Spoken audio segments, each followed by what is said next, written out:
Thank you, Madam Speaker.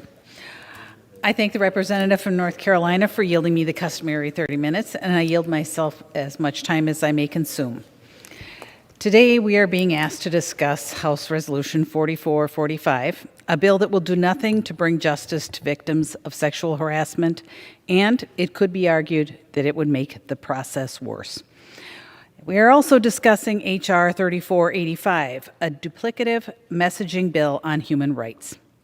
But the most bizarre bill we are looking at today is the America CONCEDES Act.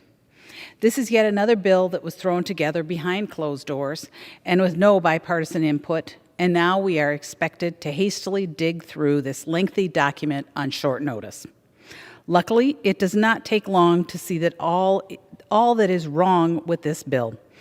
We are supposed to believe the intention of this bill is to counter China's economic aggression, but it does not even contain the word China in the title. This bill is actually just a long list of progressive dream policies that have nothing to do with China at all. To illustrate, the words coral reef appear more times in this legislation than China does. What's worse is that this bill contains certain policies that would help China because it will hurt American companies. The bill's $52 billion in subsidies for semiconductor industries would allow for a chip company working with the Chinese Communist Party to be eligible for those funds. The bill that supposedly combats China's economic aggression could actually send taxpayer funds to subsidize CCP's semiconductor industry. We could pass meaningful export and control policies. We could impose sanctions on the United Front Work Department, or even start fixing existing sanction enforcement that at the Office of the Foreign Asset Control in the Treasury.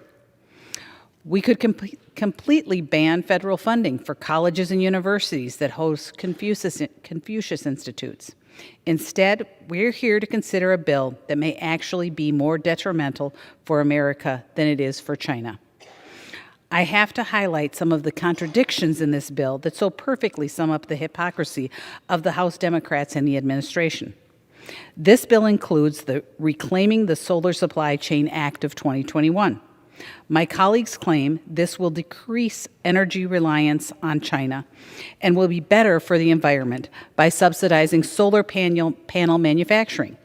However, the left is also attacking domestic production of the minerals required to make these panels. We saw this just last week when the Biden administration canceled leases for a Minnesota company mining for critical minerals vital to domestic production of solar panels. The result is the U.S. is being forced to outsource these materials to China. China, who is the largest emitter of greenhouse gases in the world, uses inhumane labor practices.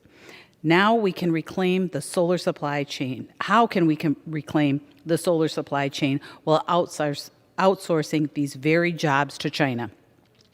This bill also requires U.S. implementation of the Paris Climate Agreement, but does not require the same of China. Another provision that makes it harder for American businesses to compete with unregulated Chinese competitors. This bill reflects the patterns of this administration. They claim we need to address climate change now, but then delay compliance with the renewable fuel standard that provides lower emission fuel for our vehicle fleet. They cancel our domestic pipeline construction while allowing our adversaries to keep theirs. They don't mind activities that hurt the environment as long as the U.S. is keeping it in someone else's backyard, all while forcing American businesses to follow their restrictions.